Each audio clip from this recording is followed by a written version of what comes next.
Yeah, we good.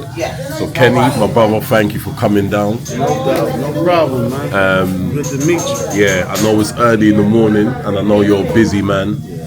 So I do appreciate you meeting me down Lenox Avenue, which we know is a busy historical place as well. I guess obviously we know, well, I know who you are.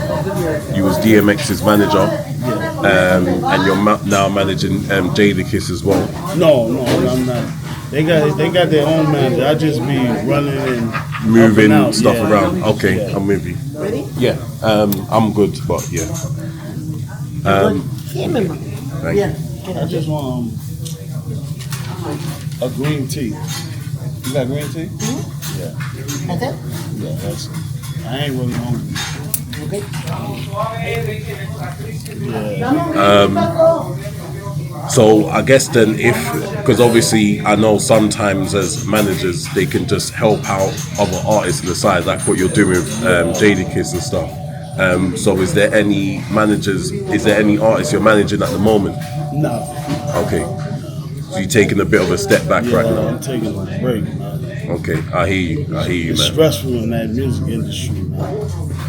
I can imagine the different personalities, so much to bear in mind. Plus, there's so much going on right now, man. If you look at it, like they taking down all the big artists right now. As in taking them away from the people and just Yeah.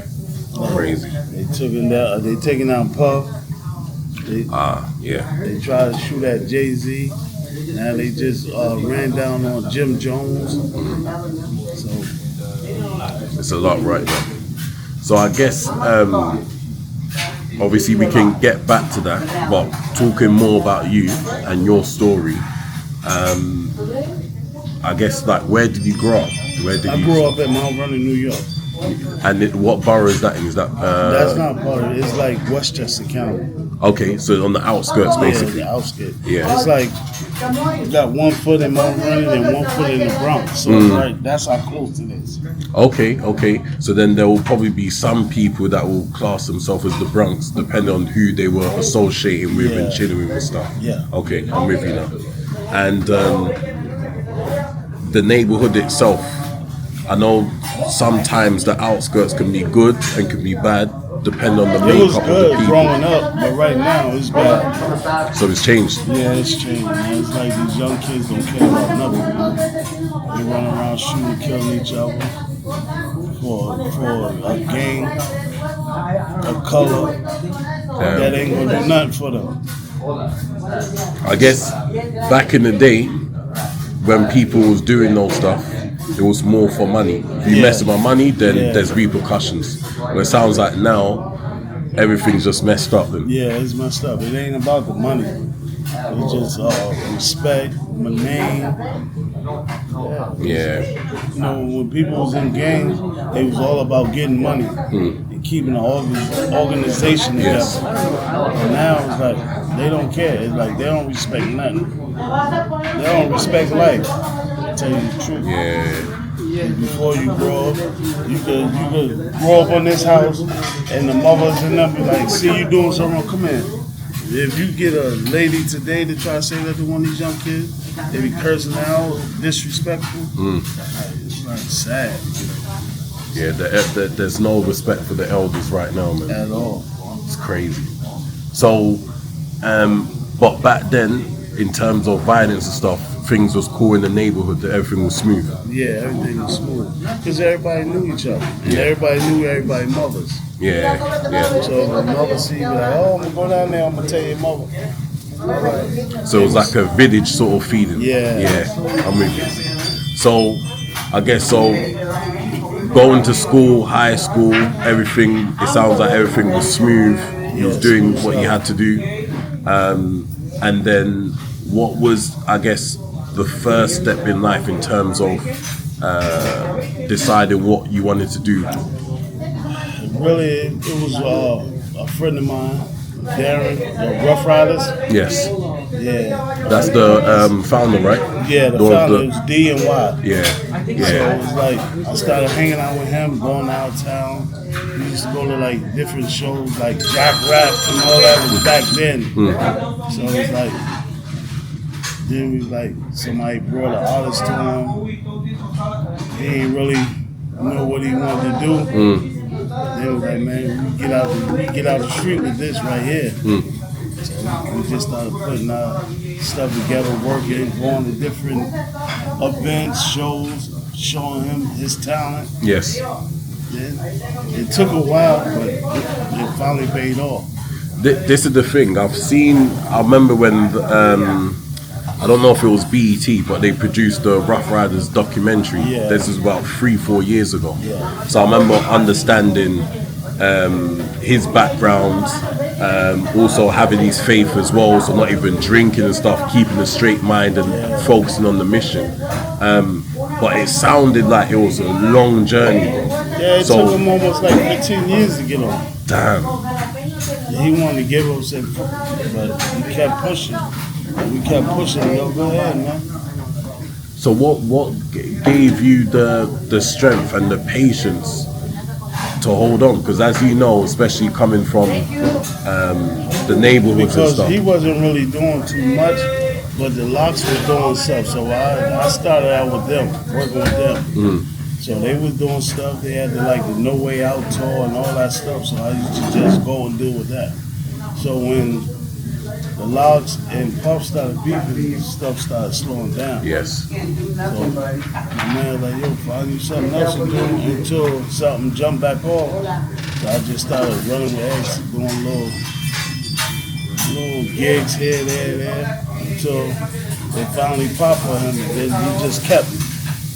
So was you with him during the the battle rap era when he was on the street corner battling? I think it was battling with Jay-Z as well or something. Yeah, it was a good battle. I heard. But they said nobody won. But it was going hard. It was a good battle. Yeah.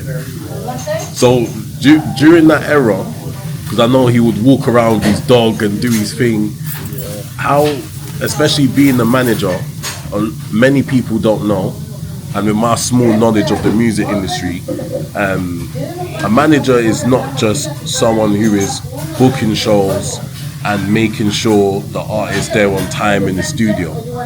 It in a way it's sort of like, I don't want to say a fatherhood, but a brotherhood, depending on the age, and you're looking after their way of life and keeping them safe and exactly. All that, yeah. So during that time when he was just, I don't want to use the word unruly, but doing his thing, he was raw, fresh energy, just roaming the streets. He was a lot to deal with, man. So I was gonna say, how was that, managing that, and then also you managing your patience of knowing that this is gonna go somewhere, but I just need to hold on. But he was like a genuine person. So it was hard because sometimes he didn't want to do stuff. I'd be like, come on. One time he told me, I said, come on, man, we gotta get to this show. He said, no, you do it. I said, if they was looking for me, I'd be up there. I said, come on, man, you said you wanted this, now you got it. Yeah. Let's go. So he was telling you to do the show. Yeah. Oh, snap. Yeah, I was like, man. I said, if they wanted me, man, I'd be on that stage, man. But this is what you asked for, let's go. So I guess in my mind there's two different types of artists. There's the artist that wants it badly. You can even tell in his music that they want it badly. Sometimes it even comes across too much, like you forcing me to listen to everything too much, you know. Then you have the artists that they're just gifted. That's it. It's very effortless. But I can tell you one thing about X, he didn't really care about the money and nothing, man. He wouldn't care about none of that, man. He'd be like, yo, come on, we gotta go. Oh man, I'll get there later. Nah, we gotta go. I used to always have to fight this nigga to get him to places and all that. And that's what I was gonna say. The thing about sometimes the ones that are gifted, it seems like you have to force them more because, especially depending on their mindset, they don't care. So it sounds like, maybe this is the situation for you, but it's almost like you want it more than they do for them. Yeah. Until they obviously get to a realization point. So how long would you say that sort of battle of you wanting it more for him until it got to the point where it was balanced? It ain't never get to that. I always thought it was gonna be that, but he ain't care. We be on the movie set, they looking for him, he over there with the patrol cars and racing them up and down. He ain't really care, man. He was different. Damn. He was different. You got like Anthony Anderson, Steven Seagal said, yo, why we gotta keep waiting for this guy? We gotta shoot. You got them holding up. Hey, he's crazy. Damn. I guess it's good that all these people around him were able to just be patient and be on his time. I mean, I know if it was me, I have a lack of patience to a degree. So I'll just throw it in the air and be like, alright, do your thing, man, cool. But thankfully, people like you were able to hold on. But people, they loved him, so they knew what it was. So we finally got the job done. We supposed to have been out there for 3 months in Canada. We was out there for like 6-7 months. Shooting the movie, yeah. Just because of the delays. Yep. Damn. I mean, if you was meant to be there for, you said 2 months? 3 months. 3 months, and that doubled its time. Budget-wise, that must have been crazy what they spent on top. Yeah. But you know that movie money, they pay. Yeah. They got a project, they gonna get that project. Yeah, they're gonna get it somehow. Crazy. Damn. So, we've seen a few situations, especially in London, where the managers sometimes is not involved in the street, but because of the artists they do manage, somehow, just by association because of that, they get themselves into serious situations, unfortunately. So, I guess dealing with someone like X, being around the locks, Ruff Ryders at the time, the whole team basically, as a manager, were there situations where you felt like, damn, is this even worth it because life is getting sticky right now? Yeah, no, it's never worth it, man. But you know, the manager's there to try to diffuse situations in certain settings. But sometimes it get out of control. Sometimes you can resolve it. Yeah. So you know, you gotta deal with what comes with it.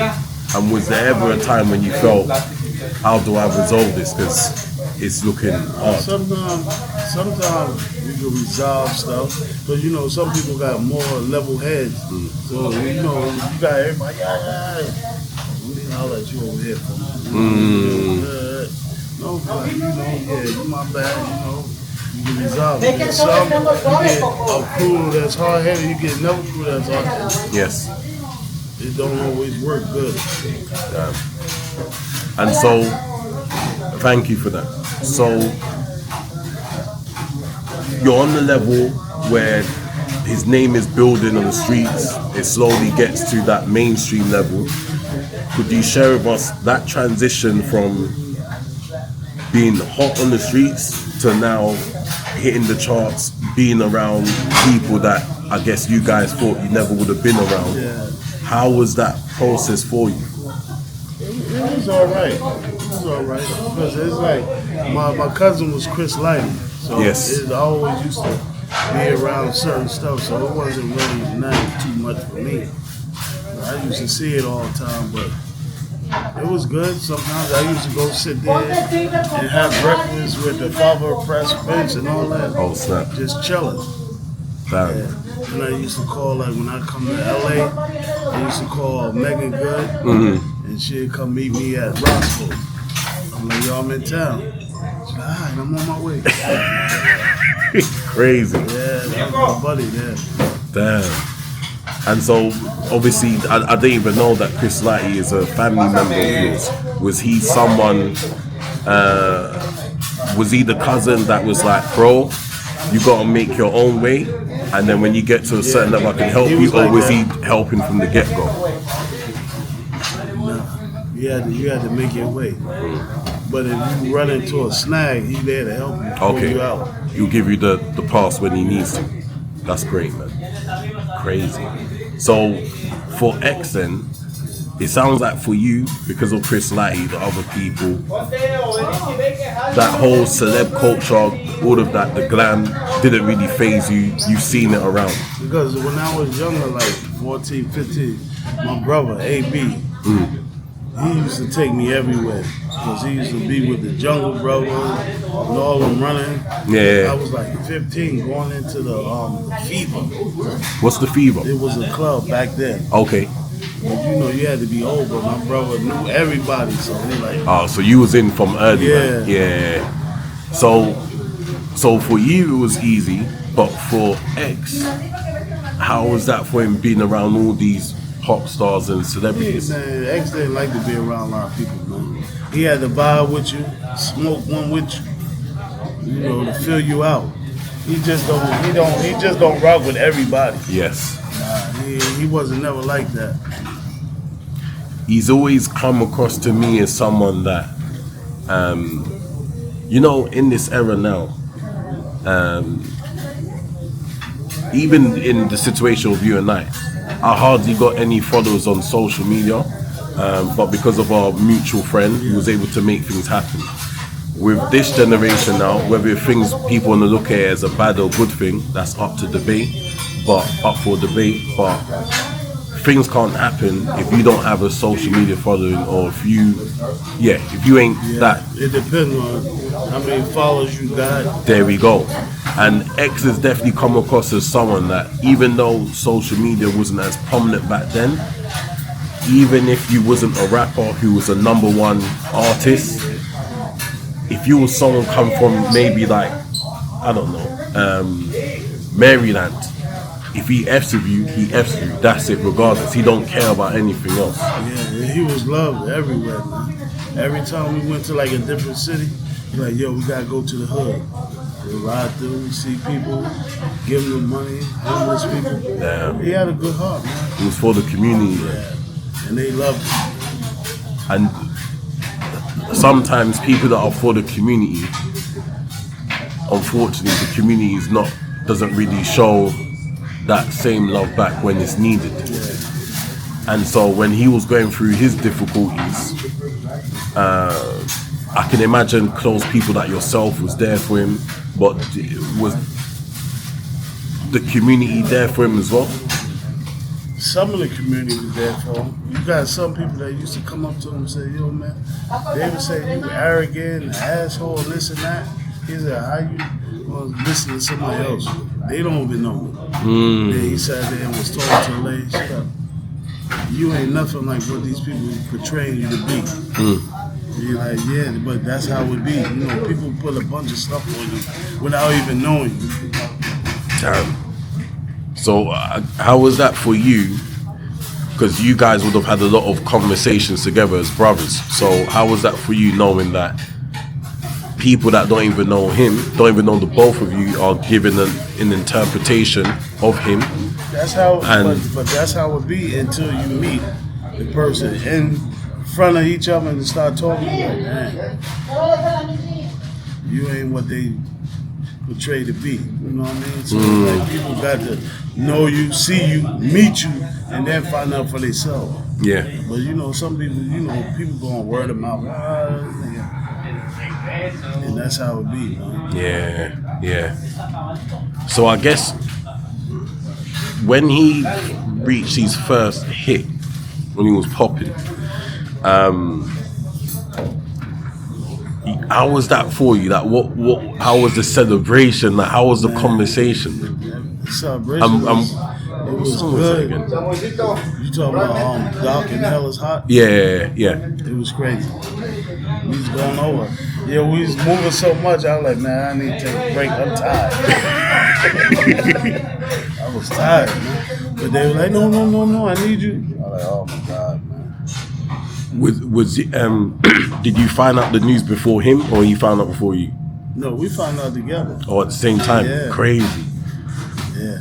And then he put another album out. That one went.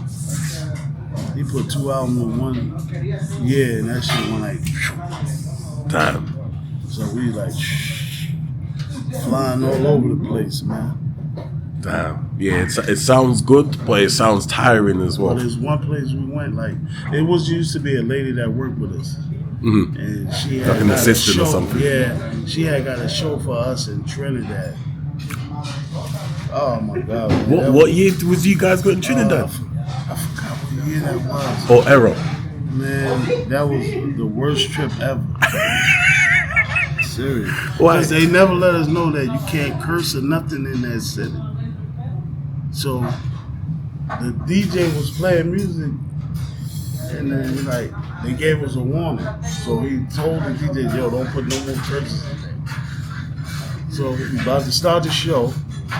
DJ, curses come up. You just see a bunch of police run on stage. Ask like, what's going on? Yo, we just no. They locked him up. What? Yeah, for cursing. Locked him up for about 5. So we had to stay out 6 or 7 extra days. And the girl that was helping them,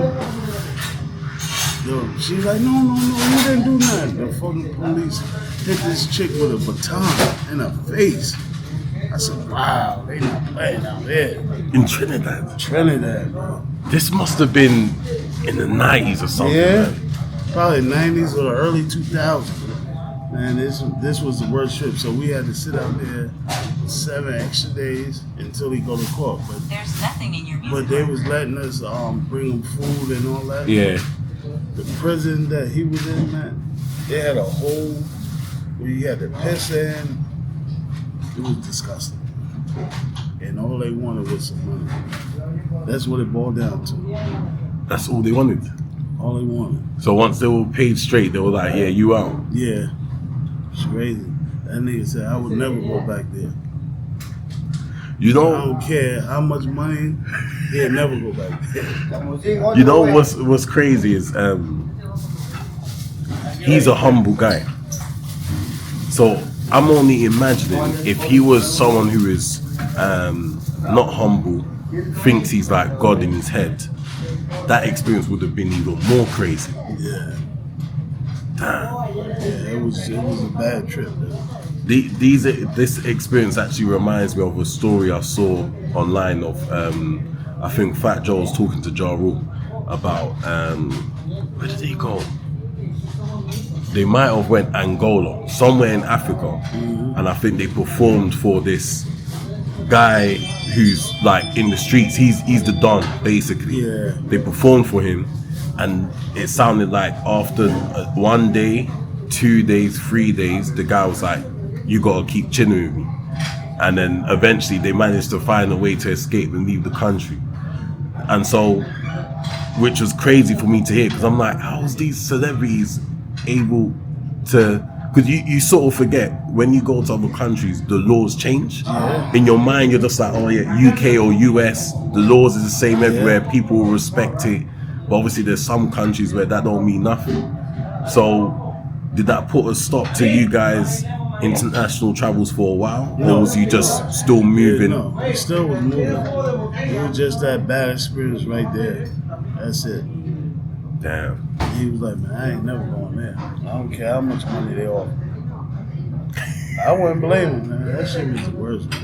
I seen them police that had no fear, no heart, and he just smacked the young lady in the face. I'm like, Damn. It's crazy. What country would you say you've been to that you was quite surprised to know they knew X's music?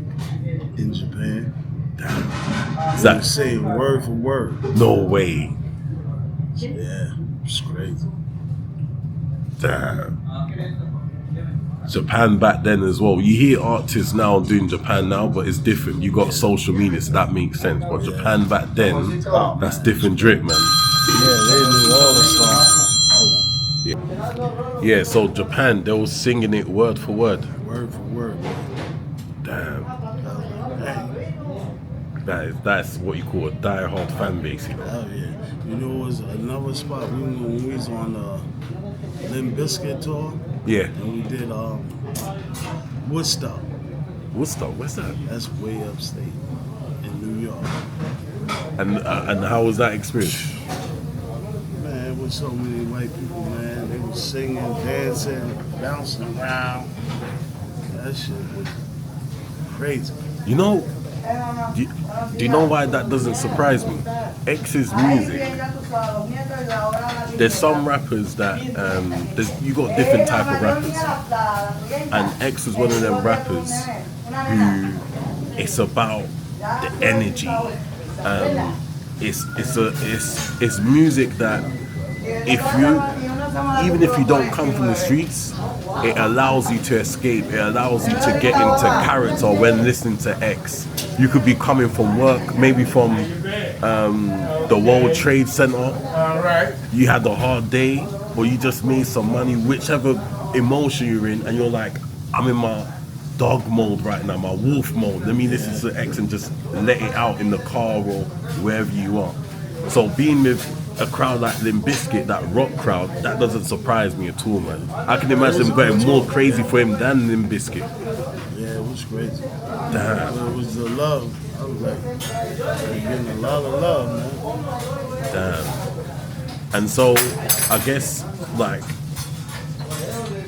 obviously he got to a point where he was in Belly as well, an iconic film globally, especially within the black community as well. Was you on set during the time when he was shooting as well? Yeah. Crazy. And did you guys know at the time, did you have the feeling at the time that this gonna be a hit as well? Or was you just sort of like, we're just going with the flow? We didn't know it was gonna turn out that good. Crazy. Crazy. And during that time, was you just managing him only? Because some managers get to a point where they start adding. I was just, the manager was Ray. I was the road manager. Yes. So it's just like, I'm the manager on the road, so yes. I go everywhere with him. That's the tour manager, right? Yeah. Yeah. Yeah, so I go everywhere with him. The manager, he handle all the paperwork, do all that. Be like, oh, we gotta do this, that. I'm like, all right.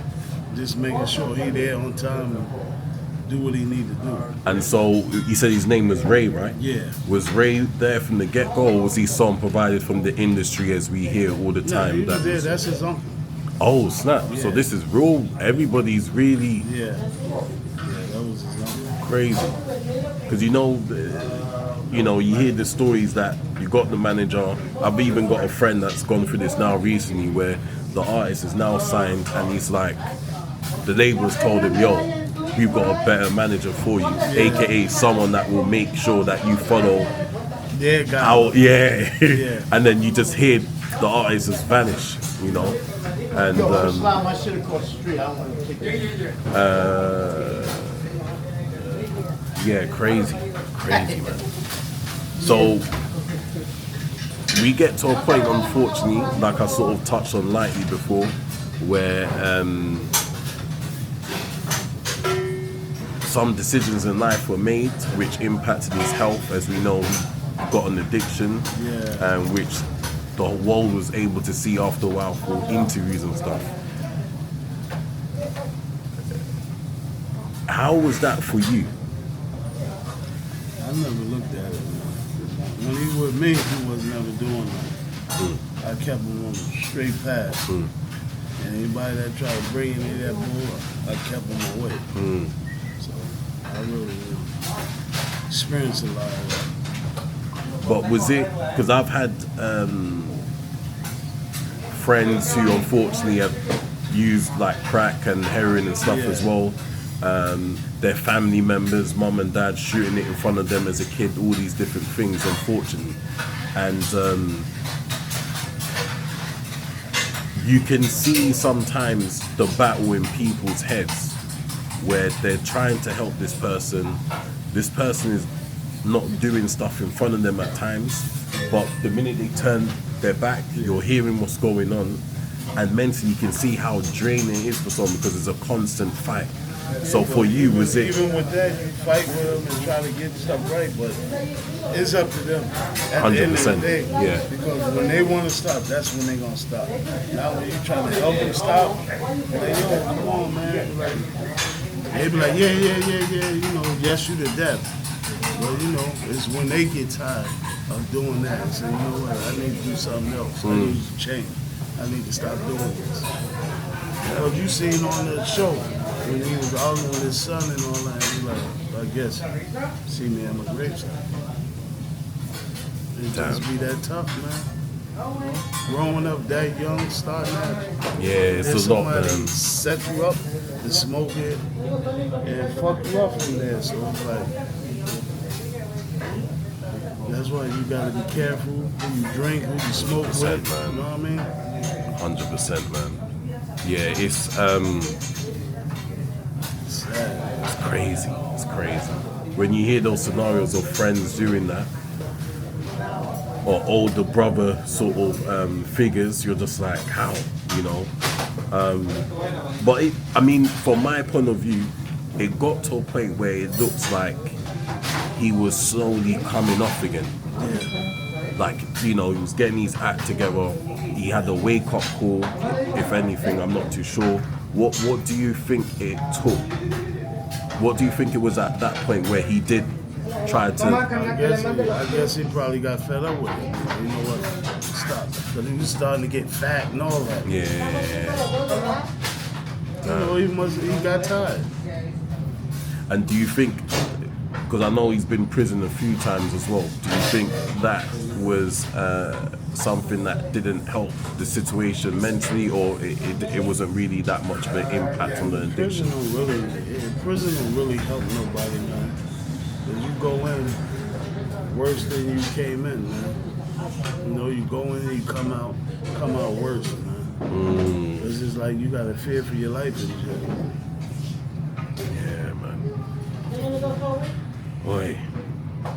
And during those times where he was in prison, music-wise, obviously I know you're the tour manager, so the tour stops. What was going on with you during that time where work was on pause? No, we just had to sit and wait. Damn. Yeah, we just had to sit and wait. When it come out, then we back on the run. Yeah. And during that waiting period, was you, how can I say, was you not at a point of thinking, is it worth me waiting? Or because I was still getting paid. So I was just waiting. You know, the label still paid. oh, so even as a tour manager, they still pay regardless? Still paid. Okay. I thought the payment only works when shows is going I on. was working directly with X. So I was getting paid through his company. Yeah. So Okay. you still get paid. You just waiting for him to come. But I was saying when he was locked up in Buffalo, stayed out there in the hotel till he got out. Yeah. Buffalo is in tech. It's upstate, Buffalo, Okay. New York. Okay, yeah, cool. Damn. And then, so he reaches a point where he's like, all right, you know what? I'm going to fix myself. He makes those movements. And then, obviously, the dramatic decline happens. You know, sometimes, if I think about my mom, for example, when they told her that she was ill, in the last week, they said on Monday she'd be good. Then on Friday, they just said, actually, any day from now, she gonna die. But when they said that, I knew straight away. I don't know how. On that Friday when he told me, I knew it would be Sunday morning. I just knew. Sunday morning came, that was it. So when he was in the decline, did you sort of feel like, damn, this is, you know? No, but it was like, they said that he was doing a little movement and all that, but everything changes, man. Yeah, I was like, damn, not my man. He went too soon, man. I guess he got tired, man. Fuck it, let him go. Was that the first time you've had a friend pass away due to substance misuse? Yeah, first time. Damn. Crazy. Yeah, that's, yeah. It's scary. So, he passes away. Wasn't he married at the time? No. Or he had the girlfriend at the time or something, innit? That's right. So he's got family around him. He's got people like yourself, other loved ones. You guys find out the news. You guys handle the business, the funeral, so on and so forth. And as we know, when it comes to death, when there is that point of that name being hot because of the tragic loss, there gets to unfortunately a quiet moment, you know. During that quiet moment where people are talking less about that loved one, but it's still ringing up in your head. Yeah. What was going on for you? Yeah, because they had put a mule up there where it used to stay at, and then they like celebrate them. Anniversary, birthday. It was like they try to keep his name going. Okay, so it still goes on every year. Oh snap! And is that? I mean, that sounds cool, but there's some people that might be like during that day that, you know, I don't want to know nothing, man. I just want to do my own thing. With you, when these events kick in, I pops up. Okay. Oh, yeah. Okay. Wow. Damn, man. Yeah, I really miss him, man. That was my man. That shit is still here. As I speak to you, I can feel it. I know, I definitely can see that you've come to terms of accepting it, you know. But I can also see that you're like, bro, like, it is what it is, man. Like, if only if you knew how much I've been talking about this, whether it's interviews, family, whoever. Sometimes it could be years later that you bump into someone. I mean, with X it's probably harder because it's a celebrity, but you bump into someone that's like, oh man, how's so-and-so X? And you're like, you don't know what happened? With 5 years later or 10 years later, do you get into those positions still now? It was this one guy that I ran into. He's like, yo, how X doing? I'm like, man, X passed away. He's like, what? How many years or months later was that? It was like 3 years later. 3 years later. Crazy. It's crazy. Damn. So that happens. The world eventually accepts what happens as well. What goes on with Kenny, man? What happens from I there? just be working now. I work for the city. I work for the sewer system. I've been doing that. You say the source? The sewer system.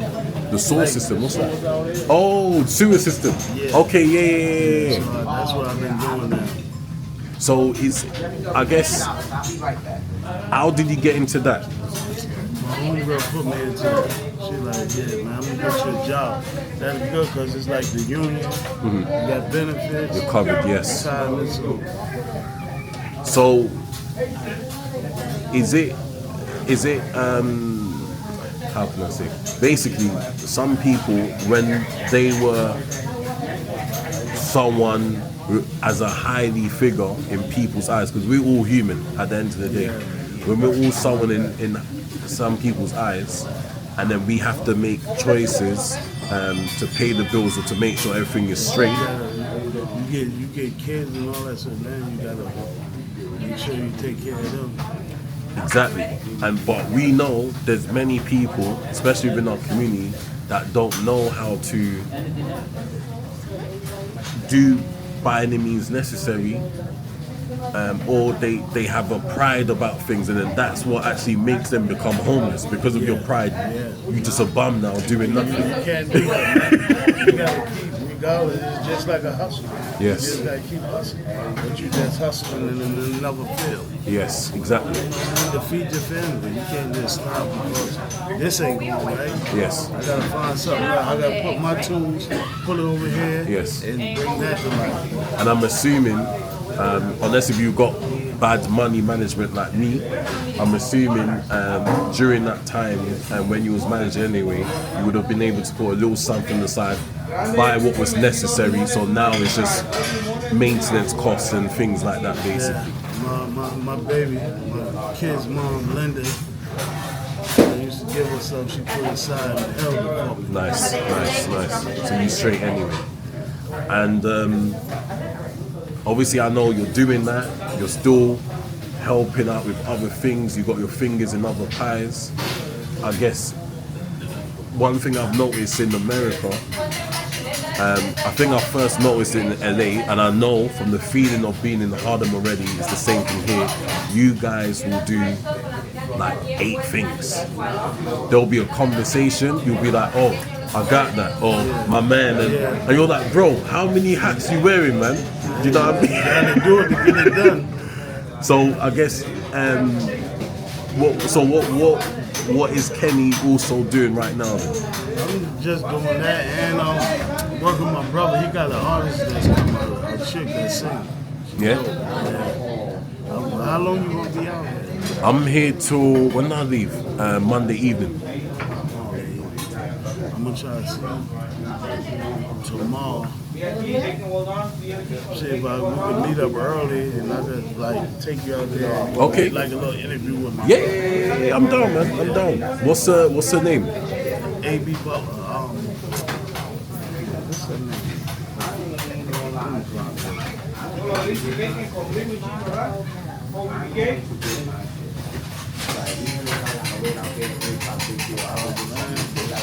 Yeah, Sons is out now, man. Yeah. This is what I needed.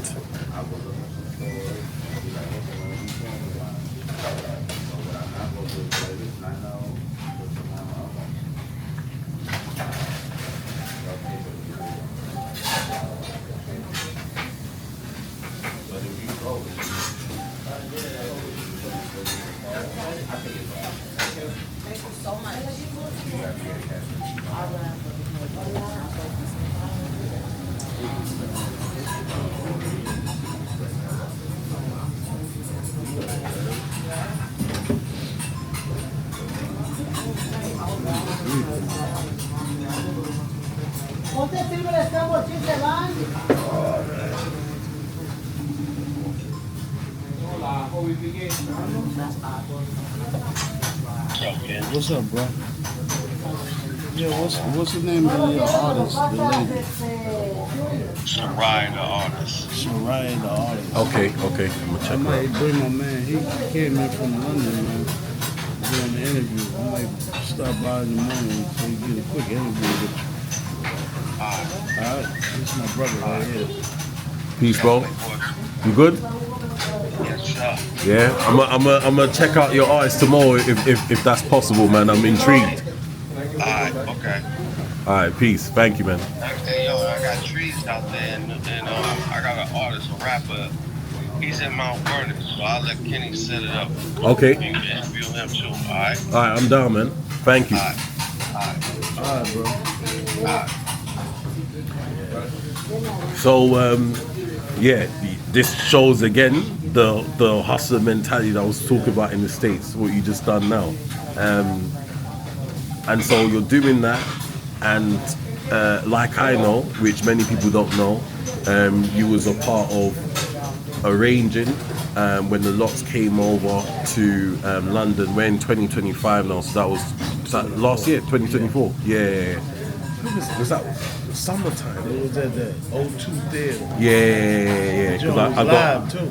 Say again? It was live out there too. Yeah. Listen, the amount of friends that I know that went, and the amount of friends that were angry they didn't know, bro, just know people are like, you guys need to come back ASAP. Yeah, They playing games. They coming back in June. I don't know. Oh, the this date. year? Yeah, this year. Okay. This June. Yeah. So next month sometime. I'm waiting for the date. I'm waiting for Sheik supposed to give me the date because I got something set up so they could do the interview for the Soul House. For the Soul House. Yeah.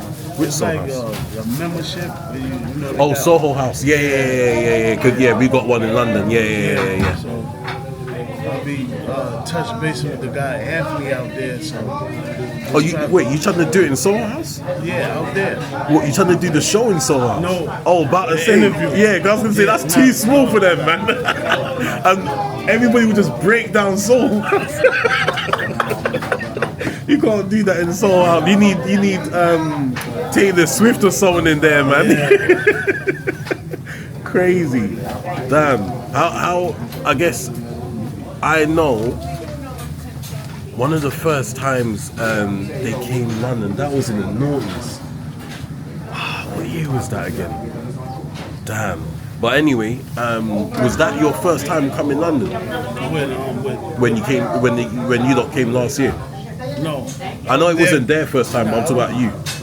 No. Oh, so you've been coming before? Yeah, I've been, because I went out there. We did a show out there. X did a show out there in London. Is it? Yeah. When was that? It was. Forgot. It was a guy named Abraham from out there. Okay. He had booked us. Oh snap! Out there, yeah. Oh, we snap. did like 3 or 4 dates at different spots. Do you know if it was the noughties or the 90s, like the 2000s or the 90s or the 10s? I think in the 90s. Oh damn! So that might be around the time I think Jay-Z came around late 90s or 2000s, because there's a picture, or even Eazy-E. I know there's a few pictures when they were in Brixton, old school pictures.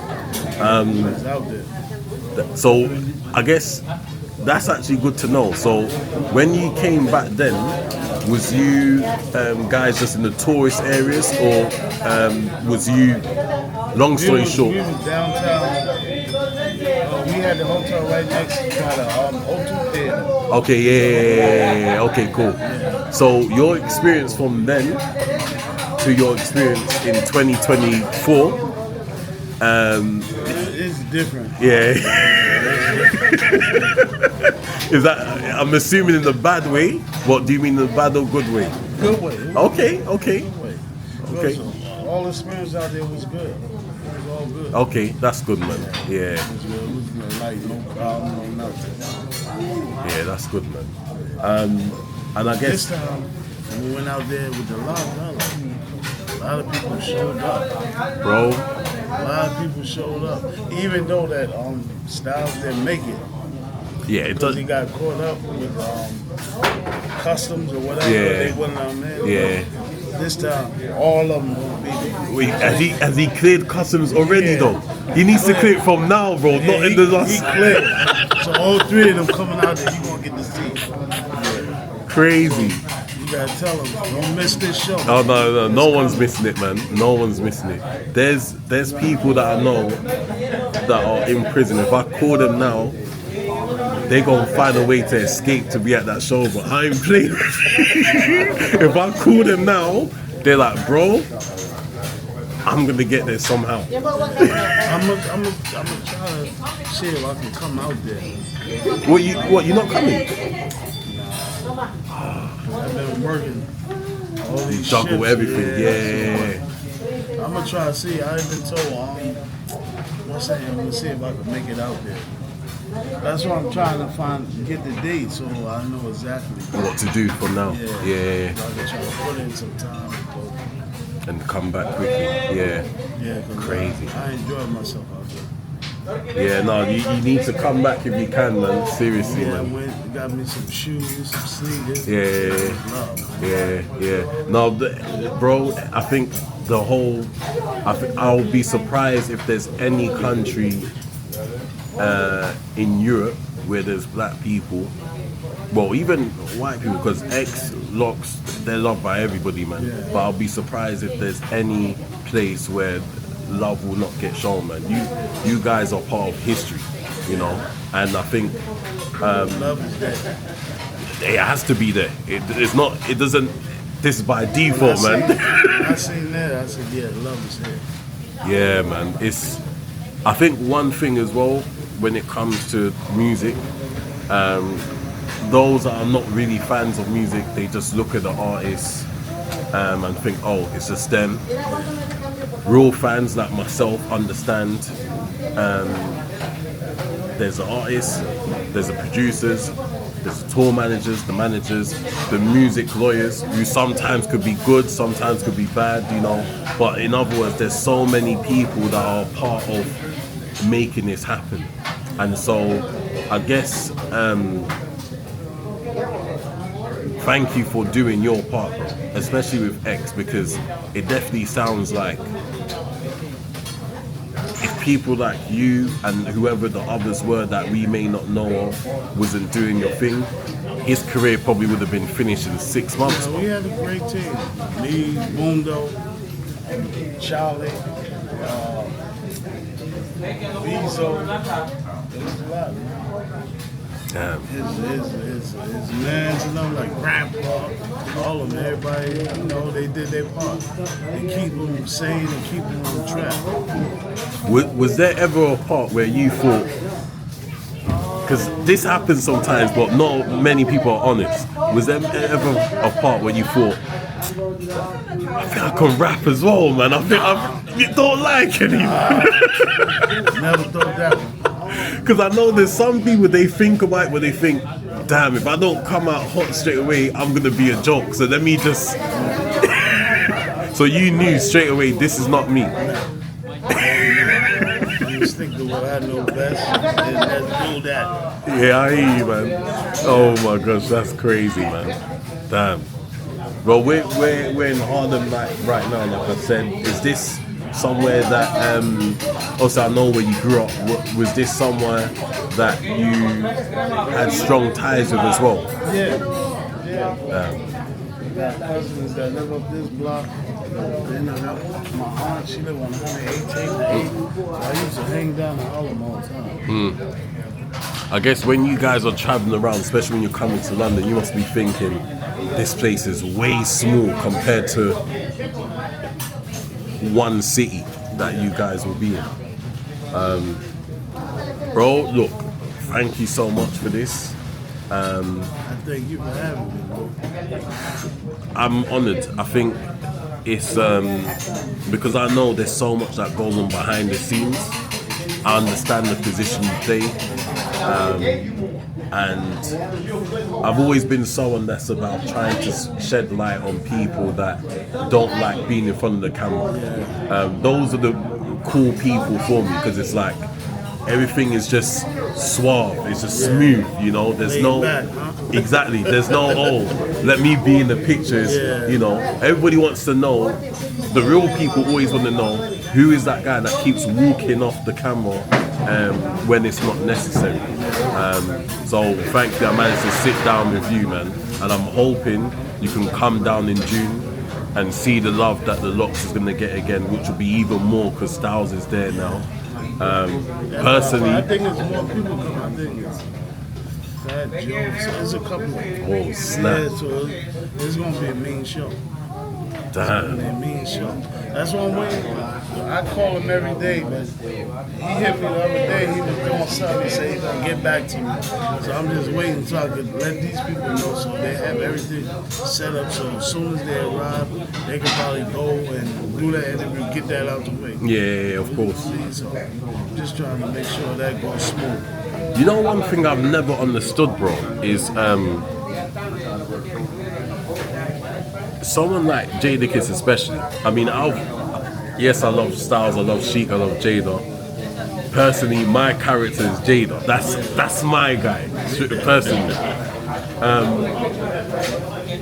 There's many artists that when you hear them, especially over the years, you can hear that the craft, they're still good with the pen, but you can see the difference when you listen to the music.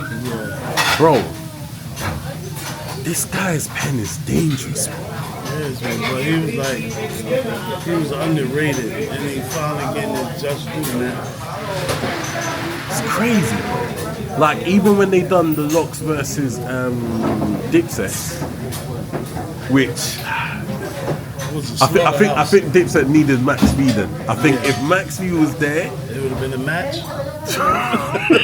Because you got the wave now, so you know, yeah, I think it would have been a match. But what I was gonna say is, to find out afterwards, was it the Breakfast? I don't know what I was watching, but I found out afterwards that the young generation thought the music Jada was dropping was new now. Yeah. And I was like, damn, this guy's music is dangerous, bro. Yeah. It's crazy to have something so old, but a new generation can think, oh yeah, this is new now, he just dropped, and it's like, what? You crazy? Crazy, bro. And I know someone like X,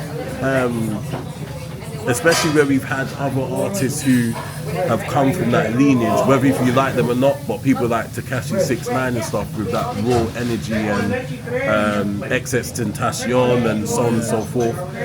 X's music that is someone that I know, if that gets played, if certain songs get played in the right movie, the young generation again will be like, who's this? And we will be sitting there rolling our eyes like,